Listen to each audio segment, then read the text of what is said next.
Punjabi radio ਤੇ S ਸੁਣ ਰਹੇ ਸਾਰੇ ਸਰੋਤਿਆਂ ਨੂੰ ਬਲਵਿੰਦਰ ਕੌਰ ਵੱਲੋਂ ਪਿਆਰ ਭਰੀ ਸਤਿ ਸ਼੍ਰੀ ਅਕਾਲ। ਤੇ ਜੀ ਪ੍ਰੋਗਰਾਮ ਖਬਰ ਤੇ ਨਜ਼ਰ ਪ੍ਰੋਗਰਾਮ ਦੇ ਵਿੱਚ ਸਾਡੇ ਨਾਲ ਹੋਣਗੇ ਮੈਂਟੋ ਗੁਰਸਰੀਆ ਜੀ।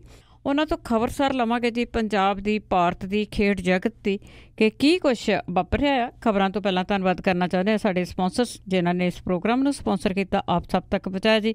ਖਾਲਸਾ ਇੰਸ਼ੋਰੈਂਸ ਏਜੰਸੀ ਵਾਲੇ ਸੈਨੋਜੇ ਤੋਂ 4082722500 ਉਹਨਾਂ ਦਾ ਫੋਨ ਨੰਬਰ ਹੈ ਜੀ। ਕ੍ਰਿਸ਼ਨ ਧਨੋਤਾ ਜੀ ਜੱਬਾ ਸਿਟੀ ਤੋਂ, ਬਚਿੱਤਰ ਸਿੰਘ ਜੀ ਚਾਹਲ ਫਰੈਜ਼ਨੋ, ਮਹਿੰਦਰ ਸਿੰਘ ਮਨਜੀਤ ਕੌਰ ਤੱਖਰ ਮੋਡੈਸਟੋ, ਜਸਪਾਲ ਸਿੰਘ ਜੀ ਸੈਕਰਾਮੈਂਟੋ ਤੋਂ, ਪ੍ਰਿਤਪਾਲ ਸਿੰਘ ਜੀ ਟਰਲਿਕ, ਜੱਸੀ ਗਿੱਲ ਪਲੰਬਿੰਗ ਵਾਲੇ ਬੇਕਰਸਫੀਲਡ ਤੋਂ, principal Avtar Singh ji Pannu Bakersfield, stone circle park ਵਾਲੇ ਸੀਨੀਅਰਸ ਬੇਕਰਸਫੀਲਡ ਤੋਂ, GN lube and truck wash ਵਾਲੇ ਜਿਨ੍ਹਾਂ ਤੋਂ ਤੁਸੀਂ ਆਇਲ ਚੇਂਜ ਵੀ ਕਰਾ ਸਕਦੇ, ਏਅਰ ਬ੍ਰੇਕ ਦਾ ਵੀ ਕੰਮ ਕਰਵਾ ਸਕਦੇ ਆ। ਨਵੇਂ ਤੇ ਪੁਰਾਣੇ ਟਾਇਰ ਇਹਨਾਂ ਦੇ ਕੋਲ ਸੇਲ 'ਤੇ ਨੇ। ਸੈਂਟਰ ਨੀਲਾ ਤੇ ਮਡੇਰਾ ਦੇ ਵਿੱਚ ਇਹਨਾਂ ਦੀਆਂ 2 ਲੋਕੇਸ਼ਨਾਂ ਨੇ। ਤੁਸੀਂ ਇਹਨਾਂ ਦੇ ਨਾਲ ਕੰਟੈਕਟ ਕਰ ਸਕਦੇ ਹੋ। ਫੋਨ ਨੰਬਰ 2092771013 ਇਹਨਾਂ ਦੇ ਨਾਲ ਤੁਸੀਂ ਕੰਟੈਕਟ ਕਰ ਸਕਦੇ ਆ। ਹੁਣ ਵੱਧਦੇ ਜੀ ਆਪਣੀਆਂ ਖਬਰਾਂ ਵੱਲ। ਸਾਡੇ ਨਾਲ ਜੁੜ ਚੁੱਕੇ ਨੇ ਮੈਂਟੂ ਗੁਰਸਰੀਆ ਜੀ। ਸਤਿ ਸ਼੍ਰੀ ਅਕਾਲ, ਸਵਾਗਤ ਹੈ ਜੀ। ਸ਼ੁਕਰੀਆ ਜੀ, ਸਾਰਿਆਂ ਨੂੰ ਸਤਿ ਸ਼੍ਰੀ ਅਕਾਲ। ਤੇ ਮਿੰਟੂ ਜੀ, ਆਪਾਂ 2G ਘੁਟਾਲੇ ਦੀ ਜੇ ਗੱਲ ਕਰੀਏ ਤੇ ਉਸ ਦੇ ਸਾਰੇ ਦੋਸ਼ੀ ਬਰੀ ਹੋ ਗਏ ਤੇ ਭਾਜਪਾ ਤੇ ਕਾਂਗਰਸ ਆਮੋ ਸਾਹਮਣੇ। ਵੇਖੋ, ਪੰਜਾਬੀ ਚ ਆਂਦੇ ਹੁੰਦੇ ਆ ਨਾ ਕਿ ਸਾਰੀ ਰਾਤ ਭੰਨੀ ਦੇ ਕੁੜੀ ਜੰਮ ਕੇ ਜਾਨੀ। ਲੋਕ ਤੜਕੇ ਦੇ ਟੈਲੀਵਿਜ਼ਨ ਅੱਗੇ ਬੈਠੇ ਸੀਗੇ ਕਿ ਅੱਜ ਦੀ ਘੁਟਾਲੇ ਦਾ ਫੈਸਲਾ ਹੋਣਾ, ਔਰ ਫੈਸਲਾ ਹੋ ਸਕਦਾ ਇਹੋ ਜਿਹਾ ਆਵੇ ਕਿ ਉਸ ਤੋਂ ਬਾਅਦ ਘੁਟਾਲੇ ਰੁਕ ਜਾਣ। ਪਰ ਪੁੱਟਿਆ ਪਹਾੜ ਨਿਕਲਿਆ ਚੂਹਾ, ਕੱਖ ਵੀ ਨਹੀਂ ਹੋਇਆ। ਫੈਸਲਾ ਇਹ ਆ ਗਿਆ ਕਿ ਜਿੰਨੇ ਵੀ ਦੋਸ਼ੀ ਸੀਗੇ ਇਸ ਮਾਮਲੇ ਦੇ ਉਹ ਸਾਰੇ ਬਰੀ ਕੀਤੇ। ਜਿਹੜੇ ਜੱਜ ਨੇ OP ਸੈਣੀ ਜੀ, CBI ਵਿਸ਼ੇਸ਼ ਜੱਜ ਦੇ ਅਦਾਲਤ, ਉਹਨਾਂ ਨੇ ਬਹੁਤ ਇੱਕ ਵੱਡੀ ਟਿੱਪਣੀ ਕੀਤੀ ਇਸ ਫੈਸਲੇ ਦੌਰਾਨ। ਉਹ ਕਹਿੰਦਾ ਕਿ 7 ਸਾਲ ਹੋ ਗਏ ਆ, ਮੈਂ ਡੇਲੀ ਤੜਕੇ ਨਹਾ ਧੋ ਕੇ ਇਸ ਖੁੱਲੀ ਅਦਾਲਤ ਦੇ ਵਿੱਚ ਇਸ ਆਸ ਨਾਲ ਆ ਬੈਠਾ ਕਿ ਅੱਜ ਕੁਛ ਨਾ ਕੁਛ CBI ਕਰੂਗੀ, ਅੱਜ ਕੁਛ ਨਾ ਕੁਛ ਇਹ ਸਬੂਤ ਲੈ ਕੇ ਆਊਗੀ। ਪਰ ਅਫਸੋਸ ਦੀ ਗੱਲ ਆ ਕਿ CBI ਦਾ ਸਾਰਾ ਕੇਸ ਹੈ ਜਿਹੜਾ ਉਹ ਇੱਕ ਗੌਸਿਪ ਆ। ਇਹ ਬਹੁਤ ਵੱਡੀ ਟਿੱਪਣੀ ਹੈ। ਫਿਰ ਉਹਨਾਂ ਨੇ ਨਾਲ ਕਿਹਾ ਕਿ ਦੇਖੋ, ਇਹ ਇੱਕ ਜਿਹੜਾ ਸਰਕਾਰੀ ਪੱਖ ਹੁੰਦਾ ਉਸ ਸਰਕਾਰੀ ਪੱਖ ਦੀ ਫੇਲੀਅਰ ਹੈ ਕਿ ਉਹ ਇਸ ਮਾਮਲੇ ਨੂੰ ਸਾਬਤ ਕਰਨ 'ਚ ਮੁੱਢੋਂ ਹੀ ਨਾਕਾਮ ਰਿਹਾ। ਇਹ ਹੁਣ ਇਸ ਮਾਮਲੇ ਦੀ ਸਭ ਤੋਂ ਵੱਡੀ ਟਿੱਪਣੀ ਹੈ ਜਿਹੜੀ ਜੱਜ ਨੇ ਆਪਣੀ ਜੱਜਮੈਂਟ ਦੇ ਵਿੱਚ ਦਿੱਤੀ ਆ। ਹੁਣ ਤੁਸੀਂ ਆਪ ਹੀ ਅੰਦਾਜ਼ਾ ਲਾ ਲਓ ਕਿ ਕੇਸ ਕਿਸ ਤਰ੍ਹਾਂ ਦਾ ਬਣਿਆ। ਹੁਣ ਮੈਨੂੰ ਨਹੀਂ ਪਤਾ ਇਹ ਬਣਿਆ ਜਾਂ ਬਣਾਇਆ ਗਿਆ, ਕੀ ਹੋਇਆ ਕੀ ਨਹੀਂ ਹੋਇਆ। ਹੁਣ ਇਹਦੇ ਵਿੱਚ ਜੋ ਸਿਆਸਤ ਦਾ ਭੇੜ ਹੁੰਦਾ ਪਿਆ ਉਹ ਇਸ ਗੱਲ ਤੋਂ ਹੁੰਦਾ ਪਿਆ ਕਿ ਅਚਾਨਕ ਕਾਂਗਰਸ ਜਿਹੜੀ ਹੈ ਉਹ ਭਾਜਪਾ ਦੇ ਗੱਲ ਪੈਂਦੀ ਪਈ ਆ। ਉਹ ਕਹਿੰਦੇ ਕਿ ਤੁਸੀਂ ਤੇ ਸਾਨੂੰ ਲੱਕੋਂ ਲੈ ਲਿਆ, 2G ਘੁਟਾਲਾ ਕਹਿ ਕੇ ਤੁਸੀਂ ਸਾਨੂੰ ਸੱਤਾ ਭੋਗਦਿਆਂ ਨੂੰ ਵਿਰੋਧੀ ਧਿਰ 'ਚ ਧੱਕ ਦਿੱਤਾ। ਤੇ ਹੁਣ ਦੇਖੋ ਅਸੀਂ ਤੇ ਬਰੀ ਹੋ ਗਏ। ਹੁਣ ਦੱਸੋ ਇਹ ਘੁਟਾਲਾ ਹੋਇਆ ਸੀਗਾ ਜਾਂ ਨਹੀਂ ਹੋਇਆ। ਜਿਹੜਾ ਇਹਨਾਂ ਦਾ ਬਹੁਤ ਵੱਡਾ ਆਗੂ ਹੈ ਔਰ ਨਾਲੇ ਉਹ ਇਹਨਾਂ ਦਾ ਬਹੁਤ ਚੋਟੀ ਦਾ ਵਕੀਲ ਵੀ ਹੈ ਕਪਿਲ ਸਿੱਬਲ, ਉਹ ਕਹਿੰਦਾ ਕਿ ਘੁਟਾਲਾ ਹੋਇਆ ਹੀ ਨਹੀਂ। ਇਹ ਘੁਟਾਲਾ ਵਾਸਤਵ ਦੇ ਵਿੱਚ ਹੋਇਆ ਹੀ ਨਹੀਂ, ਇਹਦੀ ਕਲਪਨਾ ਹੀ ਨਹੀਂ, ਇਹ ਸਿਰਫ ਕੀਤੀ ਹੈ ਔਰ ਇਹ ਹਕੀਕੀ ਰੂਪ ਦੇ ਵਿੱਚ ਕਦੇ ਅੰਜਾਮ ਦਿੱਤਾ ਹੀ ਨਹੀਂ ਗਿਆ। ਤਾਂ ਜਿਹੜੇ ਭਾਰਤੀ ਜਨਤਾ ਪਾਰਟੀ ਵਾਲੇ 2G ਘੁਟਾਲੇ, ਤੁਹਾਨੂੰ ਪਤਾ ਹੋਣਾ ਕਿ ਜਦੋਂ ਵੀ ਨਰਿੰਦਰ ਮੋਦੀ ਗੱਲ ਸ਼ੁਰੂ ਕਰਦਾ ਕਾਂਗਰਸ ਦੀ, ਤਾਂ ਕਾਂਗਰਸ ਤੋਂ ਪਹਿਲਾਂ ਉਹ 2G ਘੁਟਾਲੇ ਵੱਲ ਹੁੰਦਾ। ਉੱਥੋਂ ਗੱਲ ਫੜ ਕੇ ਫਿਰ ਉਹ ਜਿੱਦਾਂ ਕਿਸੇ ਚੀਜ਼ 'ਚ ਲਪੇਟ ਕੇ ਮਾਰਦੇ ਆ ਕਿਸੇ ਦੇ ਫਾਹ, ਉਹ ਮੋਦੀ ਸਾਹਿਬ ਵੀ ਇਹੋ ਹੀ ਕੰਮ ਕਰਦੇ ਆ। ਉਹ ਲਪੇਟ ਕੇ 2G ਘੁਟਾਲੇ ਵਾਲਾ ਜਿਹੜਾ ਰੋੜਾ ਹੁੰਦਾ ਉਹ ਇਹਨਾਂ ਦੇ ਮੱਥੇ 'ਚ ਫਾਹ ਕਰਕੇ ਮਾਰ ਦਿੰਦੇ। ਸੋ ਹੁਣ ਅੱਜ ਭਾਰਤੀ ਜਨਤਾ ਪਾਰਟੀ ਵਾਲੇ ਇਸ ਮਾਮਲੇ 'ਚ ਥੋੜ੍ਹੇ ਜਿਹੇ ਬੈਕਫੁੱਟ ਤੇ ਨਜ਼ਰ ਆਇਆ। ਅਰੁਣ ਜੇਤਲੀ ਦੇ ਹਾਲ, ਅਰੁਣ ਜੇਤਲੀ ਕਹਿੰਦਾ ਕਿ ਜੀ ਜਿਹੜੀਆਂ ਸੰਬੰਧਿਤ ਅਥਾਰਟੀਜ਼ ਨੇ ਉਹ ਵੇਖਣਗੀਆਂ, ਏਜੰਸੀਆਂ ਵੇਖਣਗੀਆਂ ਕਿ ਅੱਗੇ ਕੀ ਕਰਨਾ। ਪਰ ਦੇਰ ਸ਼ਾਮ ਤੱਕ ਇਸ ਜਿਹੜੇ ਫੈਸਲੇ ਦੇ ਉੱਤੇ ਬਹੁਤ ਵੱਡਾ ਇੱਕ ਸਿਆਸੀ ਭੇਦ ਚੱਲ ਰਿਹਾ ਸੀਗਾ। ਉਹਦੇ ਮੁਤਲਕ CBI ਦੀ ਸਟੇਟਮੈਂਟ ਆ ਗਈ। ਉਹ ਕਹਿੰਦੇ ਆ ਕਿ ਜੀ ਅਸੀਂ ਇਸ ਫੈਸਲੇ ਦੇ ਖਿਲਾਫ ਹਾਈ ਕੋਰਟ 'ਚ ਜਾਵਾਂਗੇ ਕਿਉਂਕਿ ਸਾਡੇ ਕੁਛ ਨੁਕਤਿਆਂ ਨੂੰ, ਸਾਡੇ ਕੁਛ ਪੱਖਾਂ ਨੂੰ ਇੱਥੇ ਕਿਤੇ ਨਾ ਕਿਤੇ ਨਜ਼ਰ ਅੰਦਾਜ਼ ਕਰ ਦਿੱਤਾ ਗਿਆ। ਹੁਣ ਦੂਜੇ ਪਾਸੇ ਅੱਜ ਮਨਮੋਹਨ ਸਿੰਘ ਜੀ ਵੀ ਬੋਲ ਪਏ, ਕਹਿੰਦੇ ਜੀ ਇਹ ਨਿਰੋਲ ਇੱਕ ਪ੍ਰੋਪੇਗੈਂਡਾ ਸੀਗਾ ਜਿਹੜਾ ਇਹਨਾਂ ਨੇ ਖੜਾ ਕੀਤਾ। ਪਰ ਮਨਮੋਹਨ ਸਿੰਘ ਉਹ ਸ਼ਖਸ ਨੇ ਜਿਨ੍ਹਾਂ ਨੇ 2012 'ਚ ਸਾਰੀ ਦੁਨੀਆ ਦੇ ਸਾਹਮਣੇ ਗੱਲ ਆਖੀ ਸੀਗੀ ਕਿ ਦੇਖੋ ਜੀ ਮੇਰਾ ਵੱਸ ਨਹੀਂ ਚੱਲਦਾ ਕਿਉਂਕਿ ਗੱਠਜੋੜ ਦੀ ਮਜਬੂਰੀ ਆ, ਨਹੀਂ ਤਾਂ ਜਿਹੜਾ ਇਹ ਰਾਜਾ ਇਹਨੂੰ ਟੈਲੀਕਾਮ ਮਿਨਿਸਟਰ ਬਣਾਉਂਦੇ ਹੀ ਨਾ। ਟੈਲੀਕਾਮ ਮਿਨਿਸਟਰ ਜੇ ਇਹਨੂੰ ਬਣਾਇਆ ਗਿਆ ਤੇ ਗੱਠਜੋੜ ਦੀ ਮਜਬੂਰੀ। ਉਦੋਂ ਕਹਿੰਦੇ ਸੀਗੇ ਕਿ ਗੱਠਜੋੜ ਦੀ ਮਜਬੂਰੀ ਆ। ਅੱਜ ਹੁਣ ਜਦੋਂ ਫੈਸਲਾ ਆ ਗਿਆ, ਜਦੋਂ ਇਹਨਾਂ ਦੀ ਲੱਤ ਉੱਤੇ ਹੋ ਗਈ ਆ, ਇਹ ਹੁਣ ਦੂਜੇ ਪਾਸੇ ਕਹਿੰਦੇ ਜੀ ਇਹ ਤੇ ਨਿਰੋਲ ਪ੍ਰੋਪੇਗੈਂਡਾ। ਹੁਣ ਦੇਸ਼ ਇਹਨਾਂ ਦੋਨਾਂ ਪਾਰਟੀਆਂ ਤੋਂ ਇਹ ਪੁੱਛਦਾ ਪਿਆ ਕਿ ਜਿਹਨੇ ਮਰਜ਼ੀ ਇਹ ਕੰਮ ਕੀਤਾ, ਜੇ ਕਿਸੇ ਨੇ ਅੰਜਾਮ ਦਿੱਤਾ ਤੇ ਉਹ ਨਿਕਲ ਗਿਆ।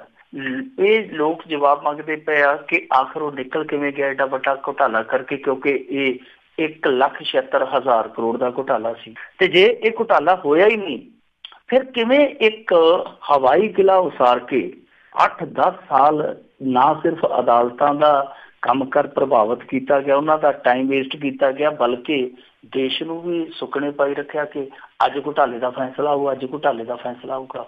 ਸੋ ਜੇ ਇਹ ਸਾਰਾ ਕੁਛ ਹੋਇਆ ਹੀ ਨਹੀਂ ਤਾਂ ਫਿਰ ਕਿੱਦਾਂ ਮੀਡੀਆ ਨੇ ਇੱਕ ਅੰਕੜਾ ਫੜ ਕੇ ਕਿ 1,76,000 ਕਰੋੜ ਰੁਪਈਏ ਦਾ ਦੇਸ਼ ਦਾ ਨੁਕਸਾਨ ਹੋਇਆ। ਫਿਰ ਇਹਦੇ ਵਿੱਚ ਹੁਣ ਸਭ ਤੋਂ ਵੱਡਾ ਸਵਾਲ ਕੈਗ ਦਾ ਜਿਹੜਾ ਉਸ ਸਮੇਂ ਦਾ ਮੁਖੀ ਹੁੰਦਾ ਸੀਗਾ ਵਿਨੋਦ ਰਾਏ, ਉਹਦੇ ਤੇ ਵੀ ਉੱਠਦਾ ਪਿਆ। ਹਾਲਾਂਕਿ ਕਪਿਲ ਸਿੱਬਲ ਨੇ ਤੇ ਇੱਥੋਂ ਤੱਕ ਕਹਿ ਦਿੱਤਾ ਕਿ ਵਿਨੋਦ ਰਾਏ ਮਾਫੀ ਮੰਗੀ। ਅਸਲ ਦੇ ਵਿੱਚ ਕਹਾਣੀ ਕੀ ਸੀਗੀ ਕਿ 2G ਘੁਟਾਲਾ ਜਿਹੜਾ ਉਹ ਕੈਗ ਨੇ ਕੱਢਿਆ ਸੀਗਾ, ਮਤਲਬ ਕਿ ਕਿਸੇ ਪੜਤਾਲੀ ਏਜੰਸੀ ਨੇ ਨਹੀਂ ਸੀ ਕੱਢਿਆ। ਇਹ ਕੈਗ ਤੁਹਾਨੂੰ ਪਤਾ ਹੀ ਹੈ ਲੇਖਾ ਜੋਖਾ ਕਰਦੀ ਹੈ ਜਿਹੜੀ ਕਮੇਟੀ, ਤਾਂ ਕੈਗ ਨੇ ਇਹ ਘੁਟਾਲਾ ਕੱਢਿਆ ਸੀਗਾ। ਫਿਰ ਬਾਅਦ ਦੇ ਵਿੱਚ ਵਿਨੋਦ ਰਾਏ ਸੀਗਾ ਜਿਹੜਾ, ਉਹਨੂੰ ਪਦਮ ਵਿਭੂਸ਼ਣ ਵੀ ਮਿਲਿਆ 2016 ਦੇ ਵਿੱਚ। BCCI ਦਾ ਅੰਤਰਿੰਗ ਮੁਖੀ ਵੀ ਬਣਾਇਆ ਇਹਨਾਂ ਨੇ, ਮੋਦੀ ਸਰਕਾਰ ਨੇ। ਹੁਣ ਅੱਜ ਕੱਲ ਉਹ ਬੈਂਕ ਬਿਊਰੋ ਬੋਰਡ ਦੇ ਵਿੱਚ ਚੇਅਰਮੈਨ ਵੀ ਲੱਗਾ ਹੋਇਆ। ਸੋ ਉਹਦੇ ਤੇ ਕਈ ਕਿਸਮ ਦੇ ਅੱਜ ਸਵਾਲ ਖੜੇ ਹੁੰਦੇ ਪਏ ਆ ਕਿ ਆਖਰ ਜੇ ਇਹ ਘੁਟਾਲਾ ਹੋਇਆ ਹੀ ਨਹੀਂ ਤੇ ਫਿਰ ਉਦੋਂ ਕੈਗ ਨੇ ਕਿਸ ਆਧਾਰ ਤੇ 1,76,000 ਕਰੋੜ ਦੀ ਹੇਰਾਫੇਰੀ ਦਾ ਜਿਹੜਾ ਇਹ ਖੁਲਾਸਾ ਕੀਤਾ ਸੀ। ਤੇ ਜੇ ਹੋਇਆ ਤੇ ਫਿਰ ਜਿਸ ਬੰਦੇ ਨੇ ਨੁਕਸਾਨ ਕੀਤਾ ਆਖਰ ਉਹਦਾ ਨਾਂ ਕੀ ਆ, ਉਹਦਾ ਪਤਾ ਤੇ ਕੀ ਆ, ਉਹ ਗਿਆ ਕਿੱਥੇ, ਘੁਟਾਲਾ ਆਖਰ ਕੀਤਾ ਕਿਸ ਨੇ। ਸੋ ਬਹੁਤ ਸਾਰੇ ਸਵਾਲ ਆ ਜਿਨ੍ਹਾਂ ਦਾ ਇਸ ਸਮੇਂ ਕੋਈ ਜਵਾਬ ਨਹੀਂ ਹੈ। ਵੈਸੇ ਘੁਟਾਲੇ ਤੇ ਭਾਰਤ ਦੇ ਵਿੱਚ ਜਿੰਨੇ ਵੀ ਹੋਏ ਆ ਤੁਸੀਂ ਦੇਖ ਲਓ, ਕਿਸੇ 'ਚ ਵੀ ਕੋਈ ਮਿਸਾਲੀ ਸਜ਼ਾ ਨਹੀਂ ਮਿਲੀ। ਸਭ ਤੋਂ ਪਹਿਲਾਂ ਭਾਰਤ ਦਾ ਘੁਟਾਲਾ ਜਿਹੜਾ ਸੀ ਆਜ਼ਾਦ ਭਾਰਤ ਦਾ, ਜੀਪ ਖਰੀਦ ਘੁਟਾਲਾ, ਫਿਰ ਸਾਈਕਲ ਖਰੀਦਣਾ ਘੁਟਾਲਾ, ਫਿਰ ਮੰਦਾ ਮੈਂਸ, ਫਿਰ ਤੇਜਾ ਕਰਜ਼, ਪਟਨਾਇਕ ਮਾਮਲਾ, ਮਰੂਤੀ ਘੁਟਾਲਾ, ਫਿਰ ਖੂਹ ਆਇਲ ਡੀਲ ਜਿਹੜੀ ਸੀਗੀ ਉਹ, ਅਨਤੁੱਲੇ ਟਰਸਟ ਦਾ ਘੁਟਾਲਾ, HDW ਦਲਾਲੀ ਦਾ ਘੁਟਾਲਾ, Bofors ਘੁਟਾਲਾ, security scam Harshad Mehta ਵਾਲਾ ਜਿਹੜਾ ਸੀਗਾ, ਉਸ ਤੋਂ ਬਾਅਦ ਇੰਡੀਅਨ ਬੈਂਕ ਘੁਟਾਲਾ, ਚਾਰਾ ਘੁਟਾਲਾ, ਤਹਿਲਕਾ stock market ਘੁਟਾਲਾ, stamp paper ਘੁਟਾਲਾ, Satyam ਘੁਟਾਲਾ, money laundering, ਬਫੋਰਸ ਵਾਲਾ ਫਿਰ ਤੇ ਮਸਲਾ ਹੀ ਸਾਰਾ ਬੰਦ ਹੋ ਗਿਆ। ਫਿਰ ਇੱਕ ਹੋਰ ਉੱਠਿਆ ਸੀਗਾ ਬਫੋਰਸ ਦੇ ਨਾਲ ਹੀ ਜੁੜਿਆ HDW ਸਬਰਮੀਨ। ਸੋ ਇਸ ਤਰ੍ਹਾਂ ਦੇ ਕਿੰਨੇ ਘੁਟਾਲੇ ਆ ਜਿਨ੍ਹਾਂ ਦੇ ਵਿੱਚ ਕੱਖ ਵੀ ਨਹੀਂ। ਸੋ ਇਹ ਵੀ ਇੱਕ ਘੁਟਾਲਾ ਇਸ ਤਰ੍ਹਾਂ ਦਾ ਅਸੀਂ ਗਿਣ ਸਕਦੇ ਹਾਂ ਜਿਹਦਾ ਅੱਜ ਤੱਕ ਇਹ ਨਹੀਂ ਪਤਾ ਲੱਗਿਆ ਕਿ ਇਹ ਹੋਇਆ ਵੀ ਸੀ ਜਾਂ ਸਿਰਫ ਤੇ ਸਿਰਫ ਇੱਕ ਹਵਾਈ ਕਿਲਾ ਸੀ। ਦੂਜੇ ਪਾਸੇ ਆ ਕੁਛ ਦਿਨ ਪਹਿਲਾਂ ਕੋਲਾ ਘੁਟਾਲੇ ਦਾ ਫੈਸਲਾ ਆਇਆ, ਉਹਦੇ ਵਿੱਚ ਵੀ ਦੇਖੋ 3 ਸਾਲ ਦੀ ਕੈਦ ਹੋਈ ਆ ਮਧੂ ਕੋੜਾ ਨੂੰ। ਕੋਲਾ ਘੁਟਾਲਾ ਜਿਹੜਾ ਉਹ 1,86,000 ਕਰੋੜ ਦਾ ਸੀਗਾ, ਉਹਦੇ ਵਿੱਚ ਸਜ਼ਾ ਕਿੰਨੀ ਹੋਈ 3 ਸਾਲ। ਸਜ਼ਾ ਸੁਣਦਿਆਂ ਸਾਰੀ ਉਹਨੂੰ ਜ਼ਮਾਨਤ ਮਿਲ ਗਈ, ਮੁੜ ਕੇ 5 ਮਿੰਟਾਂ 'ਚ, ਹਾਲੇ ਮੇਰੇ ਖਿਆਲ ਦੇ ਨਾਲ ਜੱਜ ਨੇ ਫੈਸਲਾ ਸੁਣਾ ਕੇ ਹੱਥ ਵੀ ਨਹੀਂ ਧੋਤੇ ਸੀ ਤੇ ਉਹ ਕਾਰ ਤੇ ਪੀ ਕਰਦਾ ਆਪਣੇ ਘਰ ਵੀ ਪਹੁੰਚ ਗਿਆ ਸੀ ਜ਼ਮਾਨਤ ਕਰਾ ਕੇ। ਯਾਨੀ 1,86,000 ਕਰੋੜ ਦੇ ਘੁਟਾਲੇ 'ਚ 3 ਸਾਲ ਦੀ ਕੈਦ, ਤੱਤ ਫੱਟ ਜ਼ਮਾਨਤ। 1,76,000 ਕਰੋੜ ਦੇ 2G ਘੁਟਾਲੇ 'ਚ ਫੈਸਲਾ ਔਰ ਸਜ਼ਾ ਕਿਸੇ ਨੂੰ ਨਹੀਂ, ਸਾਰੇ ਮੁਲਜ਼ਮ। ਇਹ ਪਤਾ ਨਹੀਂ ਕੀ ਹੋ ਰਿਹਾ, ਕੀ ਚੱਲਦਾ ਪਿਆ।